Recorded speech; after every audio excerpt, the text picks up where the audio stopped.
বিসমিল্লাহির রহমানির রহিম। আসসালামু আলাইকুম। আপনারা সবাই কেমন আছেন? আশা করি সবাই ভালো আছেন। ফাতেমা ইজি ফুড ম্যাজিকে আপনাদের সবাইকে ওয়েলকাম।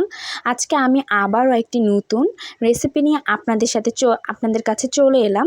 তো আজকে আমি এমন একটি রেসিপি দেখাবো, আশা করি আপনাদের কাছে অনেক অনেক ভালো লাগবে। আর ভালো লাগলে অবশ্যই আমার চ্যানেলটি সাবস্ক্রাইব করে পাশে থাকবেন আর শেয়ার করে দিবেন আপনাদের ফ্রেন্ডস এবং রিলেটিভদের কাছে। তো আজকে যেহেতু আমি ফেওয়া শুটকি দিয়ে, আশা করি ফেওয়া শুটকি সবাই চেনেন, যারা হচ্ছে শুটকি প্রিয় আপুরা ভাইয়ারা অবশ্যই কিন্তু এই শুটকিটি চিনেন। তো আমি প্রথমে হচ্ছে ফেওয়া শুটকিগুলো সামান্য ভেজে নিয়েছি, তারপরে হচ্ছে অবশ্যই ঠান্ডা পানি দিয়ে নিতে হবে।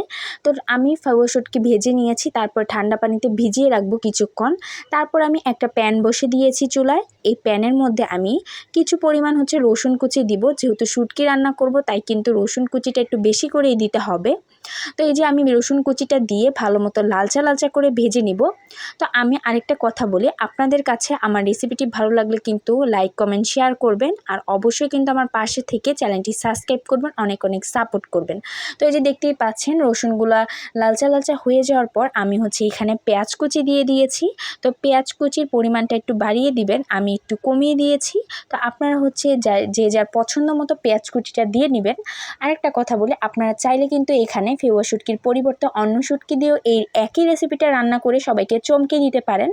যারা হচ্ছে শুটকি পছন্দ করে, আমাদের অনেক আত্মীয় স্বজন আছে যারা শুটকি ছাড়া একদমই পোলাও মাংস খেতে চায় না, তাদেরকে দাওয়াত দিলেও শুধু শুধু দাওয়াত দেওয়া হয়, তারা হচ্ছে একদমই পোলাও মাংস খেতে পছন্দ করে না। আশা করি তাদের জন্য এই রেসিপিটা খুবই ফ্রুটফুল হবে, অনেক হেল্প হবে।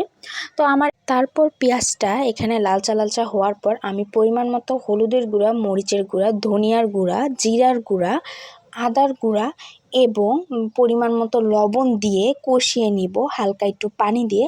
আপনারাও কিন্তু আপনাদের পরিমাণ মতো মশলাটা দিয়ে নেবেন। আমি হচ্ছে এখানে মশলার পরিমাণটা তুলতে পারিনি, তো কোনো একটা কারণে হচ্ছে মশলার পরিমাণটা তুলতে পারিনি। তো এখানে কিন্তু আপনারা হচ্ছে এই মরিচের গুঁড়া, হলুদের গুঁড়া, ধনিয়ার গুঁড়া আর হচ্ছে পরিমাণ মতো লবণ, একটু আদার গুঁড়া দিয়ে দিবেন, একটু জিরার গুঁড়া দিয়ে নেবেন।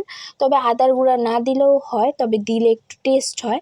তো এই মশলাটা কষানোর পর আমি হচ্ছে এখানে শুটকিগুলো দিয়ে আবারও ভালো মতো করে কষিয়ে নিব।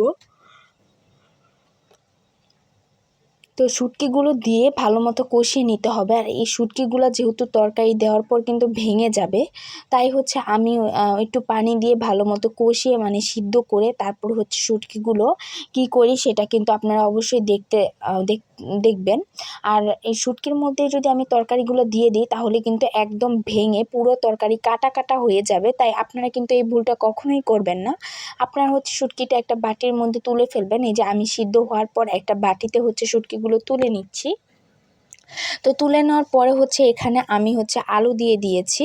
তো এই যে আপনারাও কিন্তু আলু দিয়ে দিবেন। তো আপনারা চাইলে আলু নাও দিতে পারেন, আপনাদের হচ্ছে এটা মানে আপনাদের রুচি অনুযায়ী আর কি। আমি এখানে আলু দিয়ে, তারপর হচ্ছে করলা দিয়ে, তারপরে হচ্ছে যে চিচিঙ্গা যে আছে ওই চিচিঙ্গা দিয়ে হচ্ছে এই তরকারিটা, আজকে এই রেসিপিটা রান্না করব।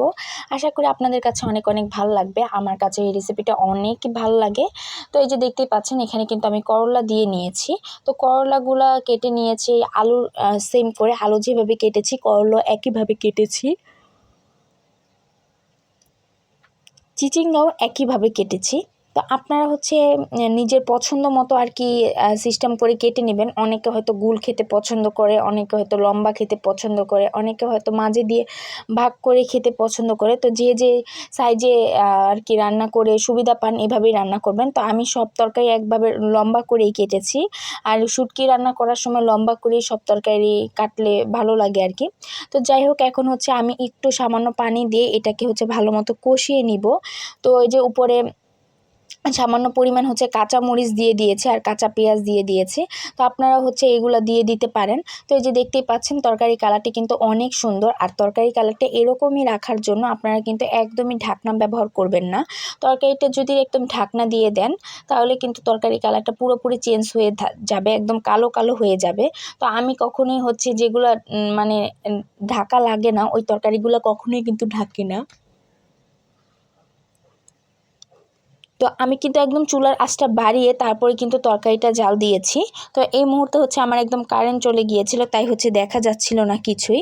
তো এই যে তরকারিটা যখন একদম কষানো শেষ হয়ে গিয়েছে তখন আমি হচ্ছে পরিমাণ মতো গরম পানি দিয়ে ভালো মতো করে এটাকে হচ্ছে 10 মিনিটের মতো হচ্ছে কড়া আঁচে জাল দিয়ে নিব।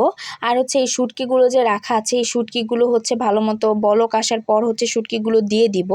তারপরে হচ্ছে আপনাদের পরিমাণ মতো আপনারা ঝুলগুলা রাখবেন। যদি কেউ ঝুল খেতে পছন্দ করেন ঝুল রাখবেন, যদি কেউ মাখা মাখা খেতে পছন্দ করেন তাহলে ঝুলগুলো একদমই শুকিয়ে ফেলবেন।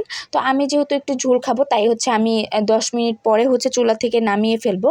তো এই যে দেখতে পাচ্ছেন শুটকিগুলো একদম মাঝে দিয়ে দিয়েছি, আর কোনো নাড়াচাড়া দিব না, একা একাই হয়ে যাবে।